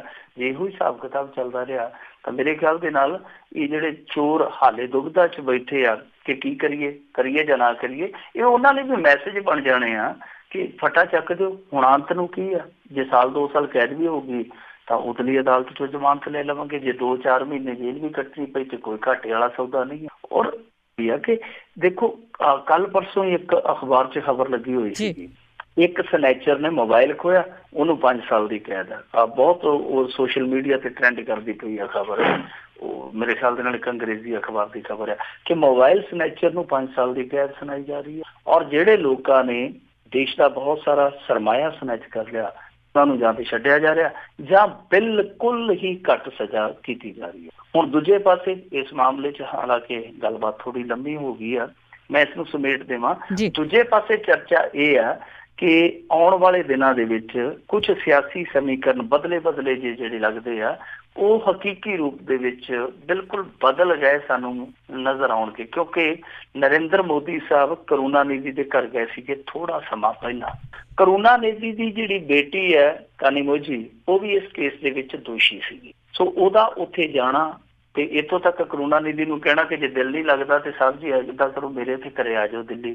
ਉਸ ਤੋਂ ਬਾਅਦ ਇਸ ਤਰ੍ਹਾਂ ਦਾ ਚੀਜ਼ਾਂ ਦਾ ਵਰਤਣਾ ਕਿ ਜਦੋਂ ਨੋਟਬੰਦੀ ਹੋਈ, ਕਾਂਗਰਸ ਦੇ ਹਾਲਾਂਕਿ ਉਹ ਅਲਾਇੰਸ ਪਾਰਟਨਰ ਆ DMK ਵਾਲੇ, ਤੇ ਜਦੋਂ ਇਹਨਾਂ ਨੇ ਵਿਰੋਧ ਕਰਨਾ ਸੀ ਨੋਟਬੰਦੀ ਦਾ ਤੇ ਉਹਨਾਂ ਨੇ ਸਾਫ਼ ਜਵਾਬ ਦਿੱਤਾ ਸੀ, ਉਹ ਕਹਿੰਦੇ ਜੀ ਨਹੀਂ, ਅਸੀਂ ਵਿਰੋਧ ਦੇ ਵਿੱਚ ਨਹੀਂ ਜਾਣਾ ਮੋਦੀ ਸਰਕਾਰ ਦੇ। ਸੋ ਇਹ ਜਿਹੜੀਆਂ ਸਾਰੀਆਂ ਚੀਜ਼ਾਂ ਨੇ ਉਹ ਹੁਣ ਕਿਤੇ ਨਾ ਕਿਤੇ ਸੰਕੇਤ ਇਹ ਵੀ ਦਿੰਦੀਆਂ ਪਈਆਂ ਕਿ ਆਉਣ ਵਾਲੇ ਦਿਨਾਂ ਦੇ ਵਿੱਚ ਦੱਖਣ ਦੀ ਰਾਜਨੀਤੀ 'ਚ ਭਾਰਤੀ ਜਨਤਾ ਪਾਰਟੀ ਤੇ DMK ਇਕੱਠੀਆਂ ਆ ਸਕਦੀਆਂ, ਕਿਉਂਕਿ ਅੱਜ ਜਿਹੜਾ ਇਹ ਇੱਕ ਇਤਿਹਾਸਕ ਫੈਸਲਾ ਆ, ਇਸ ਫੈਸਲੇ ਨੇ ਨਾ ਸਿਰਫ ਕਾਂਗਰਸ ਨੂੰ ਇੱਥੇ ਬੂਸਟ ਕੀਤਾ ਬਲਕਿ ਦੱਖਣ ਦੀ ਰਾਜਨੀਤੀ ਵਿੱਚ DMK ਨੂੰ ਵੀ ਇਹ ਕਹਿਣ ਦਾ ਮੌਕਾ ਦੇ ਦਿੱਤਾ ਕਿ ਸਾਡੇ ਤੇ ਦਾਗ ਜਿਹੜੇ ਲੱਗੇ ਸੀਗੇ ਉਹ ਸਿਆਸੀ ਦਬੈਸ਼ ਕਰਕੇ ਲੱਗੇ ਸੀ, ਬਾਕੀ ਅਸੀਂ ਕੀਤਾ ਕਰਾਇਆ ਕੱਖ ਨਹੀਂ। ਬਿਲਕੁਲ ਜੀ, ਰਾਹ ਖੋਲ ਦਿੱਤੇ ਸਾਰਿਆਂ ਲਈ। ਜਿਸ ਤਰ੍ਹਾਂ ਤੁਸੀਂ ਦੱਸਿਆ, ਜਿਹੜੇ ਸੋਚਦੇ ਆ ਉਹ ਜ਼ਰੂਰ ਕੁਛ ਨਾ ਕੁਛ ਸੋਚਣਗੇ। ਤੇ ਅੱਗੇ ਆਪਾਂ ਸੰਸਦ ਦੇ ਅੰਦਰ ਮੌਜੂਦ ਵਿਰੋਧੀ ਧਿਰਾਂ ਦੀ ਜੇ ਗੱਲ ਕਰੀਏ ਤਾਂ ਉਹਨਾਂ ਨੇ ਸਚਿਨ ਨੂੰ ਬੋਲਣ ਹੀ ਨਹੀਂ ਦਿੱਤਾ। ਦੇਖੋ, ਸਚਿਨ ਨੂੰ ਅੱਜ ਇੱਕ ਚੀਜ਼ ਦਾ ਪਤਾ ਲੱਗਿਆ ਹੋਊਗਾ, ਜੇ ਉਹਨੇ ਪੰਜਾਬੀ ਮੁਹਾਵਰਾ ਨਹੀਂ ਕਿਤੇ ਪੜ੍ਹਿਆ ਹੋਣਾ, ਨਹੀਂ ਕਿਤੇ ਸੁਣਿਆ ਹੋਣਾ, ਤੇ ਉਹਨੂੰ ਸੁਣ ਲੈਣਾ ਚਾਹੀਦਾ। ਪੰਜਾਬੀ ਚਾਹੁੰਦੇ ਹੁੰਦੇ ਆ ਪਰਛਾਵੇਂ ਨਾਲ ਤਾਂ ਤੁਰ ਪੈਂਦੇ ਪਰ ਹੱਥ ਨਹੀਂ। ਸਚਿਨ ਤੰਦੂਲਕਰ ਨੇ ਅੱਜ ਓਪਨਿੰਗ ਕਰਨੀ ਸੀ ਬੋਲਣ ਦੀ, ਯਾਨੀ ਉੱਥੇ ਰਾਜ ਸਭਾ ਦੇ ਵਿੱਚ ਇਹਨੇ ਬੋਹਣੀ ਕਰਨੀ ਸੀ, ਪਹਿਲਾ ਭਾਸ਼ਣ ਸੀ ਇਹਦਾ। ਉੱਠ ਕੇ ਜਦੋਂ ਬੋਲਣ ਲੱਗਾ ਉੱਥੇ ਕਾਮਾਰੋਲੀ ਪੈ ਗਈ ਤੇ ਭਗਵੰਤ ਮਾਨ ਨੇ ਇੱਕ ਵਾਰੀ ਸਾਨੂੰ ਮਿਲ ਕੇ ਇਹ ਗੱਲ ਕਹੀ ਸੀ, ਉਹ ਕਹਿੰਦਾ ਕਿ ਉੱਥੇ ਮਾੜਾ ਬੰਦਾ ਤੇ ਉਂਝ ਹੀ ਡਰ ਜਾਂਦਾ ਕਿ ਮੈਂ ਕਿੱਥੇ ਆ ਕੇ ਫਸ ਗਿਆ। ਜਦੋਂ ਬੋਲਣ ਲੱਗੀ ਦਾ ਉੱਥੇ ਜਿਹੜੇ 10-10 ਸਾਲ ਤੋਂ 20-20 ਸਾਲ ਤੋਂ ਬੈਠੇ ਬੋਲਣ ਹੀ ਨਹੀਂ ਦਿੰਦੇ, ਏਡੀ ਉੱਚੀ ਚੀਕਾਂ ਮਾਰ ਲੱਗ ਪੈਂਦੇ ਆ, ਬੰਦਾ ਆਪ ਹੀ ਬੌਂਦਲ ਜਾਂਦਾ ਕਿ ਇਹਨਾਂ ਨੂੰ ਕੀ ਹੋ ਗਿਆ, ਕਿਸੇ ਦੇ ਪੀੜ ਪੂੜ ਤੇ ਨਹੀਂ ਉੱਠ ਕੇ। ਤੇ ਬਾਅਦ ਵਿੱਚ ਪਤਾ ਲੱਗਦਾ ਕਿ ਤੁਹਾਡਾ ਤਾਂ ਟਾਈਮ ਹੀ ਲੰਘ ਗਿਆ। ਸਚਿਨ ਤੰਦੂਲਕਰ ਨਾਲ ਵੀ ਇਹੋ ਹੋਇਆ, ਵਿਚਾਰਾ ਪਹਿਲੀ ਦਫਾ ਭਾਸ਼ਣ ਕਰਨ ਲੱਗਾ ਸੀ। ਇਹਨਾਂ ਦੀ ਆਪਣੀ ਪਾਰਟੀ ਜਿਨ੍ਹਾਂ ਨੇ ਇਹਨੂੰ ਮਨੋਨੀਤ ਕੀਤਾ, ਜਿਨ੍ਹਾਂ ਨੇ ਇਹਨੂੰ ਇਲੈਕਟ ਕਰਕੇ ਭੇਜਿਆ, ਸਿਲੈਕਟ ਕਰਕੇ ਭੇਜਿਆ, ਉਹਨਾਂ ਨੇ ਹੀ ਰੌਲਾ ਪਾਤਾ ਔਰ ਇੰਨੀ ਜ਼ਿਆਦਾ ਹੋਟਿੰਗ ਕੀਤੀ ਕਿ ਜਿਹੜਾ ਮਾਸਟਰ ਬਲਾਸਟਰ ਸੀ ਵਿਚਾਰਾ, ਉਹ ਮੂੰਹ ਤੇ ਪਲਾਸਟਰ ਲਾ ਕੇ ਤੇ ਬਸ ਖੜਾ ਖੜੋਤਾ ਹੀ ਰਹਿ ਗਿਆ, ਉਹਨੂੰ ਕਿਸੇ ਨੇ ਬੋਲਣ ਨਹੀਂ ਦਿੱਤਾ। ਹਾਲਾਂਕਿ ਜਿਹੜਾ ਸਚਿਨ ਤੰਦੂਲਕਰ ਆ ਉਹ 2012 ਦੇ ਵਿੱਚ ਮੇਰੇ ਖਿਆਲ ਦੇ ਨਾਲ ਇਹਨਾਂ ਨੇ ਸੰਸਦ 'ਚ ਭੇਜਿਆ ਸੀਗਾ, ਰਾਜ ਸਭਾ 'ਚ ਭੇਜਿਆ ਸੀਗਾ, ਪਰ ਹੁਣ ਤੱਕ ਉਹ ਸਿਰਫ 22 ਮੀਟਿੰਗਾਂ ਦੇ ਵਿੱਚ ਗਿਆ ਔਰ ਭਾਸ਼ਣ ਉਹਨੇ ਪਹਿਲਾਂ ਕਰਨਾ ਸੀ। ਪਹਿਲੇ ਭਾਸ਼ਣ ਦੇ ਵਿੱਚ ਹੀ ਉਹਦੇ ਤੇ ਦੱਬਾ ਪਾ ਲਿਆ ਔਰ ਦੱਬਾ ਕਿਸੇ ਹੋਰ ਨੇ, ਇਹਨਾਂ ਦੇ ਆਪਣੇ ਬੰਦਿਆਂ ਨੇ ਪਾਇਆ। ਸੋ ਕੁੱਲ ਮਿਲਾ ਕੇ ਅੱਜ ਸਚਿਨ ਤੰਦੂਲਕਰ ਦੇ ਨਾਲ ਮਾੜੀ ਕਿਉਂਕਿ ਸਚਿਨ ਤੰਦੂਲਕਰ ਨੇ ਜਿਸ ਗੱਲ ਤੇ ਅੱਜ ਭਾਸ਼ਣ ਕਰਨਾ ਸੀ, ਜਿਸ ਮੁੱਦੇ ਨੂੰ ਚੁੱਕਣਾ ਸੀ, ਉਹ ਮੁੱਦਾ ਬਹੁਤ ਲਾਜ਼ਮੀ ਸੀਗਾ। ਕਿਉਂਕਿ ਜਿੱਦਾਂ ਸਾਡੇ ਇੱਥੇ ਰਾਈਟ ਟੂ ਐਜੂਕੇਸ਼ਨ ਆ, ਉਹਨੇ ਰਾਈਟ ਟੂ ਪਲੇ ਦੀ ਗੱਲ ਕਰਨੀ ਸੀ ਕਿ ਕਿਉਂ ਨਾ ਭਾਰਤ ਦੇ ਵਿੱਚ ਇੱਕ ਐਸਾ ਬਿੱਲ, ਐਸਾ ਕਾਨੂੰਨ ਲੈ ਕੇ ਆਂਦਾ ਜਾਵੇ ਜਿਹਦੇ ਤਹਿਤ ਬੱਚਿਆਂ ਨੂੰ ਖੇਡਾਂ ਬਾਰੇ ਜ਼ਰੂਰੀ ਜਿਹੜੇ ਸਕੂਲਾਂ ਦੇ ਵਿੱਚ ਪਾਠਕ੍ਰਮ ਹੁੰਦੇ ਆ ਉਹਨਾਂ ਦੇ ਵਿੱਚ ਸਬਕ ਪੜ੍ਹਾਏ ਜਾਣ, ਯਾਨੀ ਸ਼ੁਰੂ ਤੋਂ ਬੱਚਿਆਂ ਦੀ ਰੁਚੀ ਹੈ ਜਿਹੜੀ ਉਹ ਖੇਡਾਂ ਵੱਲ ਮੋੜੀ ਜਾ। ਬੜਾ ਮਹੱਤਵਪੂਰਨ ਨੁਕਤਾ ਸੀਗਾ, ਪਰ ਅਫਸੋਸ ਦੀ ਗੱਲ ਹੈ ਕਿ ਗੰਦੀ ਰਾਜਨੀਤੀ ਨੇ ਉਹ ਜਿਹੜਾ ਰਾਈਟ ਟੂ ਪਲੇ ਵਾਲਾ ਨੁਕਤਾ ਸੀਗਾ ਜੋ ਸਚਿਨ ਤੰਦੂਲਕਰ ਲੈ ਕੇ ਆਇਆ ਸੀਗਾ ਉਹਨੂੰ ਰੋਲ ਕੇ ਰਿਹਾ। ਵੈਸੇ ਕੁੱਲ ਮਿਲਾ ਕੇ ਉੱਥੇ ਇਸ ਸਮੇਂ ਰੌਲ ਘਚੋਲਾ ਹੀ ਪਿਆ, ਪਰ ਜੋ ਅੱਜ ਸਚਿਨ ਤੰਦੂਲਕਰ ਦੇ ਨਾਲ ਹੋਇਆ ਉਹ ਤੇ ਸਮਝ ਗਿਆ ਹੋਣਾ। ਉਹਨੂੰ ਏਦਾਂ ਲੱਗਿਆ ਸੀਗਾ ਕਿ ਜਿੱਦਾਂ ਮੈਂ ਕ੍ਰਿਕਟ ਦੇ ਵਿੱਚ ਇੰਨੀ ਜ਼ਿਆਦਾ ਮੁਹਾਰਤ ਰੱਖਦਾ ਕਿ ਕੋਈ ਅੱਖਾਂ ਤੇ ਪੱਟੀ ਬੰਨ੍ਹ ਦੇ ਵਿੱਚ ਤਾਂ ਵੀ ਕਵਰ ਡਰਾਈਵ ਮਾਰ ਦਿੰਦਾ, ਇੰਨੀ ਜ਼ਿਆਦਾ ਮੁਹਾਰਤ ਹੈ। ਤਾਂ ਉਹ ਜਿਵੇਂ ਸੋਚ ਕੇ ਆਇਆ ਸੀਗਾ ਕਿ ਸ਼ਾਇਦ ਸਿਆਸੀ ਪਿੱਚ ਤੇ ਵੀ ਸਵੀਪ ਸ਼ਾਟ ਮੈਂ ਏਦਾਂ ਹੀ ਮਾਰੀ ਜਾਊਂਗਾ ਅੱਖਾਂ ਮੀਟ, ਉਹਨੂੰ ਅੱਜ ਪਤਾ ਲੱਗਾ ਹੋਊਗਾ ਕਿ झूठ की होती है बहुतात सियासत में, सच्चाई खाती है मात सियासत में, दिन होता है अक्सर रात सियासत में, गूंगे कर लेते हैं बात सियासत में, और ही होते हैं हालात सियासत में, जायज होती है हर बात सियासत में। क्योंकि ਅੱਜ ਉਹਨਾਂ ਦੇ ਆਪਣਿਆਂ ਨੇ ਉਹਦਾ ਰਸਤਾ ਰੋਕ ਲਿਆ, ਉਹਨੂੰ ਪਤਾ ਲੱਗ ਗਿਆ ਕਿ ਸਿਆਸਤ ਜਿਹੜੀ ਹੈ ਇਹ ਬਹੁਤ ਅਜੀਬ ਹੋ ਗਈ ਹੈ। ਬਿਲਕੁਲ ਜੀ, ਉਹ ਜਿਹੜਾ ਖੇਡ ਦਾ ਮੈਦਾਨ ਤੇ ਸਿਆਸਤ ਵੱਖਰੀਆਂ ਤੇ ਅੱਗੇ ਆਪਾਂ ਲਾਲੂ ਦੀ ਜੇ ਗੱਲ ਕਰੀਏ ਉਸਦਾ ਵਿਰੋਧ ਭਾਰੀ ਪਿਆ ਦੋ ਜ਼ਿੰਦਗੀਆਂ ਤੇ। ਦੇਖੋ, ਇਹ ਸਾਡੇ ਇੱਥੇ ਬਹੁਤ ਗਲਤ ਕੰਮ ਚੱਲਦਾ ਪਿਆ। ਤੁਹਾਨੂੰ ਯਾਦ ਹੋਣਾ ਮਨਮੋਹਨ ਸਿੰਘ ਦੇ ਕਾਫਲੇ 'ਚ ਇੱਕ ਵਾਰੀ ਇਸੇ ਤਰ੍ਹਾਂ ਦੀ ਘਟਨਾ ਦਰਪੇਸ਼ ਆਈ ਸੀਗੀ ਕਿ ਉਸ ਦੌਰਾਨ ਜਦੋਂ ਟ੍ਰੈਫਿਕ ਜਾਮ ਹੋਇਆ ਤੇ ਇੱਕ ਮਰੀਜ਼ ਜਿਹੜਾ ਕਿ ਦਿਲ ਦੇ ਦੌਰੇ ਦਾ ਸ਼ਿਕਾਰ ਸੀ ਉਹਦੀ ਮੌਤ ਹੋ ਗਈ। ਉਦੋਂ ਪੂਰੇ ਦੇਸ਼ ਦੇ ਵਿੱਚ ਇੱਕ ਲਹਿਰ ਚੱਲ ਪਈ ਕਿ ਜਿਹੜੇ VIP ਰੂਟ ਬਲੌਕੇਜ ਹੁੰਦੀ ਹੈ ਸੜਕਾਂ ਤੇ ਇਹ ਨਹੀਂ ਹੋਣੀ ਚਾਹੀਦੀ। ਪਰ ਹੋਇਆ ਕਿ ਬਾਅਦ ਦੇ ਵਿੱਚ ਸਭ ਕੁਝ ਠੀਕ ਠਾਕ ਹੋ, ਲੋਕ ਭੁੱਲ ਭੁਲਾ ਗਏ। ਫਿਰ ਸਾਡੇ ਪੰਜਾਬ ਦੇ ਵਿੱਚ 1-2 ਮੌਤਾਂ ਇਸੇ ਕਰਕੇ ਹੋਈਆਂ ਕਿਉਂਕਿ ਲੋਕਾਂ ਨੇ ਸੜਕਾਂ ਤੇ ਸਿਆਸੀ ਮਜਮੇ ਲਾਏ ਹੋਏ, ਉਦੋਂ ਵੀ ਰੌਲਾ ਪਿਆ। ਹੁਣ ਜਦੋਂ ਸੁਖਬੀਰ ਸਿੰਘ ਬਾਦਲ ਹੋਰਾਂ ਨੇ ਧਰਨੇ ਲਾਏ ਸਾਡੇ ਪੰਜਾਬ ਦੇ ਵਿੱਚ ਉਦੋਂ ਵੀ ਬਹੁਤ ਰੌਲਾ ਪਿਆ। ਕਿਉਂਕਿ ਕੁਛ ਬਿਮਾਰ ਲੋਕ ਸੀਗੇ ਜਿਹੜੇ ਉਹ ਖੱਜਲ ਹੋਏ, ਕੁਛ ਸਟੂਡੈਂਟ ਸੀਗੇ ਉਹ ਖੱਜਲ ਹੋਏ, ਕੁਛ ਬੇਰੁਜ਼ਗਾਰ ਸੀਗੇ ਜਿਹੜੇ ਉਹ ਆਪਣੇ ਕੈਰੀਅਰ ਦੇ ਮੌਕੇ ਤੋਂ ਹੱਥ ਧੋ ਬੈਠੇ। ਉਦੋਂ ਵੀ ਬਹੁਤ ਚਰਚਾ ਹੋਈ। ਹੁਣ ਅੱਜ ਜਿਹੜਾ ਉੱਥੇ ਭਾਣਾ ਵਾਪਰਿਆ ਬਿਹਾਰ ਦੇ ਵਿੱਚ, ਉਹ ਇਹਨਾਂ ਸਾਰੀਆਂ ਘਟਨਾਵਾਂ ਤੋਂ ਜ਼ਿਆਦਾ ਗੰਭੀਰ ਆ। ਗੰਭੀਰ ਇਸ ਕਰਕੇ ਹੈ ਕਿ ਇੱਕੋ ਸਮੇਂ ਦੋ ਜਾਨਾਂ ਚਲੇ ਗਈ। ਦਰਅਸਲ ਲਾਲੂ ਪ੍ਰਸਾਦ ਯਾਦਵ ਨੇ ਨਿਤੀਸ਼ ਕੁਮਾਰ ਸਰਕਾਰ ਦੇ ਵਿਰੁੱਧ ਮੋਰਚਾ ਖੋਲ੍ਹਿਆ ਹੋਇਆ, ਕਿਉਂਕਿ ਤੁਹਾਨੂੰ ਪਤਾ ਹੀ ਹੈ ਦੋਵੇਂ ਪਹਿਲਾਂ ਤੇ ਇਕੱਠੇ ਚੱਲਦੇ ਪਏ ਸੀਗੇ। ਫਿਰ ਭਾਰਤੀ ਜਨਤਾ ਪਾਰਟੀ ਵਾਲਿਆਂ ਨੇ ਸੀਟੀ ਮਾਰ ਕੇ ਨਿਤੀਸ਼ ਕੁਮਾਰ ਨੂੰ ਆਪਣੇ ਪਾਲੇ 'ਚ ਬੁਲਾ ਲਿਆ। ਲਾਲੂ ਪ੍ਰਸਾਦ ਯਾਦਵ ਸਰਕਾਰ ਤੋਂ ਬਾਹਰ ਹੋ ਗਿਆ। ਫਿਰ ਇਹਦੇ ਮਗਰ CBI ED ਵਗੈਰਾ ਉਹ ਤੇ ਲੱਗੀ ਹੋਈ ਹੈ। ਉਹ ਤੇ ਵੈਸੇ ਪੱਕਾ ਹੀ ਜਿੱਦਾਂ ਕਹਿੰਦੇ ਹੁੰਦੇ ਨਾ ਕਿ ਆਪਣੇ ਪੁਰਾਣੇ ਸਮਿਆਂ 'ਚ ਵਿਆਹ ਦੇ ਕਾਰਡ ਭੇਜ ਕੇ ਥੱਲੇ ਲਿਖ ਦਿੰਦੇ ਸੀਗੇ ਕਿ ਸਮੂਹ ਪਰਿਵਾਰ ਨੂੰ ਸੱਦਾ, ਤੇ ਉਹ ਜਦੋਂ ਵੀ ਸੰਮਣ ਘੱਲਦੇ ਆ ED ਵਾਲੇ ਜਾਂ CBI ਵਾਲੇ, ਉਹ ਬਸ ਲਾਲੂ ਪ੍ਰਸਾਦ ਯਾਦਵ ਦੇ ਸਮੂਹ ਪਰਿਵਾਰ ਨੂੰ ਹੀ ਸੱਦਾ ਦੇ ਦਿੰਦੇ ਆ ਕਿ ਮੀਸਾ ਭਾਰਤੀ ਵੀ ਆ ਜਾਵੇ, ਫਲਾਣਾ ਵੀ ਆ ਜਾਵੇ, ਧਮਕਾਣਾ ਵੀ ਆ ਜਾਵੇ, ਤੇ ਲਾਲੂ ਨੂੰ ਤੇ ਆਉਣਾ ਹੀ ਆਉਣਾ ਨਾਲ। ਰਾਬੜੀ ਦੇਵੀ ਜਿਹੜੀ ਹੈ ਉਹ ਵੀ ਵਿਚਾਰੀ ਪਿੱਛੇ ਆ ਜਾਣ। ਸੋ ਇਹਨਾਂ ਨੇ ਇਹਨਾਂ ਚੀਜ਼ਾਂ ਦੇ ਵਿਰੋਧ ਦੇ ਵਿੱਚ ਅੱਜ ਬਿਹਾਰ ਬੰਦ ਕੀਤਾ ਹੋਇਆ ਸੀ। ਪਹਿਲੀ ਘਟਨਾ ਜਿਹੜੀ ਹੈ ਉਹ ਪਟਨਾ ਦੇ ਲਾਗੇ ਇੱਕ ਹਾਜੀਪੁਰ ਸ਼ਹਿਰ ਆ, ਉੱਥੇ ਵਾਪਰੀ। ਉੱਥੇ ਮਹਿਨਾਰ ਦੀ ਰਹਿਣ ਵਾਲੀ ਇੱਕ ਬੀਬੀ ਸੀਗੀ ਸੁਮਾਰੀ ਦੀ, ਉਹ ਆਪਣੇ ਪਰਿਜਨ ਨੂੰ ਗੰਭੀਰ ਹਾਲਤ 'ਚ ਪਟਨਾ ਲਿਜਾ ਰਹੀ ਸੀਗੀ। ਪਰ ਅਫਸੋਸ ਦੀ ਗੱਲ ਹੈ ਕਿ ਜਿਹੜੇ ਬਾਜ਼ਾਰ ਬੰਦ ਕਰਕੇ ਬੈਠੇ ਸਨ ਉੱਥੇ ਸਿਆਸਤਦਾਨ, ਉਹਨਾਂ ਨੇ ਉਹਨਾਂ ਨੂੰ ਲੰਘਣ ਹੀ ਨਹੀਂ ਦਿੱਤਾ। ਉਹ ਤਰਲੇ ਪਾਉਂਦੇ ਰਹੀ ਕਿ ਸਾਡੀ ਐਂਬੂਲੈਂਸ ਤੇ ਲੰਘ ਜਾਣ ਦਿਓ। ਨਹੀਂ, ਇਹ ਇਹਨਾਂ ਦੇ ਕੰਨ 'ਚ ਵੈਸੇ ਵੀ ਪੱਥਰਾਂ ਨੂੰ ਕੋਈ ਫਰਕ ਨਹੀਂ ਪੈਂਦਾ, ਪੱਥਰਾਂ ਤੇ ਜੇ ਹੰਝੂਆਂ ਦਾ ਖਾਰਾ ਪਾਣੀ ਪੈਂਦਾ ਵੀ ਰਵੇ ਇਹ ਨਹੀਂ ਖੁਰਦੇ। ਉਹ ਬੰਦਾ ਮਰ ਗਿਆ। ਤੁਸੀਂ ਇਹ ਦੇਖੋ ਕਿ ਐਂਬੂਲੈਂਸ ਵੀ ਇਹਨਾਂ ਸਿਆਸਤਦਾਨਾਂ ਨੇ ਲੰਘਣ ਨਹੀਂ। ਫਿਰ ਦੂਜੀ ਘਟਨਾ ਏਦਾਂ ਹੀ ਇੱਕ ਹੋਰ ਵਾਪਰੀ ਆ, ਦੂਸਰਾ ਕਟਿਆਰ ਜ਼ਿਲ੍ਹੇ ਦਾ ਮਾਮਲਾ। ਉੱਥੇ ਵੀ ਇੱਕ ਮਰੀਜ਼ ਨੂੰ ਘਰ ਦੇ ਉਹਦੇ ਲਿਜਾ ਰਹੇ ਸੀਗੇ, ਢਿੱਲਾ ਮੱਠਾ ਸੀਗਾ, ਰਸਤੇ ਦੇ ਵਿੱਚ ਬਲੋਕੇਜ ਮਿਲੀ, ਉਹ ਸਮੇਂ ਤੇ ਹਸਪਤਾਲ ਨਹੀਂ ਪਹੁੰਚਾਇਆ ਜਾ ਸਕਿਆ। ਹਾਲਾਂਕਿ ਉਹਦੇ ਪਰਿਵਾਰ ਵਾਲੇ ਦੂਸਰੇ ਰਸਤਿਆਂ ਥਾਣੀ ਉਹਨੂੰ ਲੈ ਗਏ ਹਸਪਤਾਲ 'ਚ, ਪਰ ਜਦੋਂ ਤੱਕ ਉਹ ਉੱਥੇ ਪਹੁੰਚਿਆ ਡਾਕਟਰਾਂ ਨੇ ਆਖਿਆ ਕਿ ਸੌਰੀ ਦੇਰ ਬਹੁਤ। ਦੋ ਜਾਨਾਂ ਇੱਕੋ ਦਿਨ ਇੱਕੋ ਸਟੇਟ ਦੇ ਵਿੱਚ ਇਹ ਸਿਆਸੀ ਧਰਨਿਆਂ ਨੇ, ਸਿਆਸੀ ਮੁਜ਼ਾਹਰਿਆਂ ਨੇ ਲੈ ਲਈ। ਹੁਣ ਦੇਖੋ ਰੋਂਦੇ ਰਹੇ, ਤਰਲੇ ਪਾਉਂਦੇ ਰਹੇ, ਐਂਬੂਲੈਂਸ ਵੀ ਨਹੀਂ ਲੰਘਣ ਦਿੱਤੀ। ਪਰ ਉਹ ਆਂਦੇ ਹੁੰਦੇ ਆ ਨਾ ਕਿ ਅੰਨੇ ਅੱਗੇ ਰੋਣਾ ਅੱਖਾਂ ਦਾ ਖਾਓ। ਇਹਨਾਂ ਅੰਨਿਆਂ ਦੇ ਅੱਗੇ, ਜਿਹੜੇ ਸਿਆਸੀ ਅੰਨੇ ਆ, ਇਹਨਾਂ ਦੇ ਅੱਗੇ ਰੋਣਾ ਬੰਦੇ ਦਾ ਅੱਖੀਆਂ ਦਾ ਖੌਅ ਹੁੰਦਾ। ਪਰ ਮੇਰੇ ਖਿਆਲ ਦੇ ਨਾਲ ਲੋਕ ਇਹਨਾਂ ਦੇ ਅੱਗੇ ਕਿਉਂ ਰੋਣ? ਇਹ ਕੋਈ ਮਾਈ ਬਾਪ ਥੋੜ੍ਹੀ ਹੈ ਲੋਕਾਂ ਦੇ। ਇਹ ਲੋਕ ਸਾਡੇ ਬਾਦਸ਼ਾਹ ਥੋੜ੍ਹੀ ਹੈ। ਇਹ ਲੋਕ ਸਿਆਸਤ ਕਰਦੇ ਆ। ਜੇ ਲੋਕ ਇਹਨਾਂ ਨੂੰ ਇਲੈਕਟ ਕਰ ਲੈਂਦੇ ਕਿ ਠੀਕ ਹੈ ਤੁਸੀਂ ਸਾਡੇ ਸਰਵਿਸ ਪ੍ਰੋਵਾਈਡਰ ਬਣ ਜਾਓ 5 ਸਾਲ, ਤਾਂ ਉਹਦੇ ਬਦਲੇ ਇਹਨਾਂ ਨੂੰ ਪੱਤੇ ਤਨਖਾਹ ਮਿਲਦੇ ਹੋ, ਠੀਕ ਹੈ, ਇੱਕ ਸੌਦਾ ਹੈ। ਪਰ ਆ ਜਿਹੜਾ ਕੰਮ ਕਰਦੇ ਪਏ ਆ ਇਹ ਗਲਤ ਆ। ਤਾਂ ਮੇਰੇ ਖਿਆਲ ਦੇ ਨਾਲ ਜਿੱਦਾਂ ਇੱਥੇ ਪੰਜਾਬ ਦੇ ਵਿੱਚ ਹਾਈ ਕੋਰਟ ਨੇ ਇਹ ਸੁਣਵਾਈ ਸ਼ੁਰੂ ਕੀਤੀ ਹੋਈ ਆ, ਔਰ ਬਹੁਤ ਦੇਰ ਨਹੀਂ ਲੱਗਣੀ ਮੇਰੇ ਖਿਆਲ ਦੇ ਨਾਲ ਪੰਜਾਬ ਦੇ ਵਿੱਚ ਇਹ ਧਰਨੇ ਵਾਲਾ ਯੱਬ ਨਿਬੜ ਜਾਣਾ। ਇਹਨਾਂ ਲਈ ਥਾਵਾਂ ਮੁਕਰਰ ਕਰ ਦਿੱਤੀਆਂ ਜਾਣਗੀਆਂ, ਸਮਾਂ ਮੁਕਰਰ ਕਰ ਦਿੱਤਾ ਜਾਏਗਾ।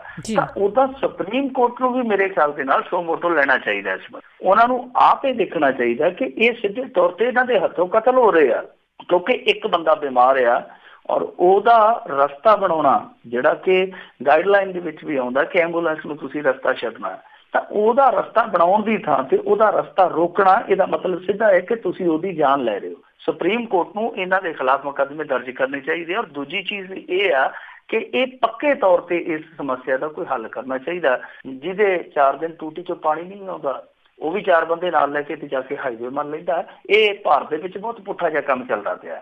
ਜੀ ਜੀ ਬਿਲਕੁਲ। ਜਿਹੜਾ ਇਸ ਤਰ੍ਹਾਂ ਦਾ ਕੰਮ ਹੈ ਨਾ ਬਹੁਤ ਸੁਣਨੇ ਦੇ ਵਿੱਚ ਆਇਆ। ਤੇ ਅੱਗੇ ਆਪਾਂ ਗੱਲ ਕਰਦੇ ਹਾਂ ਜਥੇਦਾਰ ਦੀ। ਜਥੇਦਾਰ ਵੀ ਬੋਲੇ ਸ਼ਹੀਦੀ ਜੋੜ ਮੇਲੇ ਦੇ ਉੱਤੇ ਹੋਣ ਵਾਲੀਆਂ ਸਿਆਸੀ ਕਾਨਫਰੰਸਾਂ ਨੂੰ ਪਾਬੰਦ ਕਰਨ ਲਈ।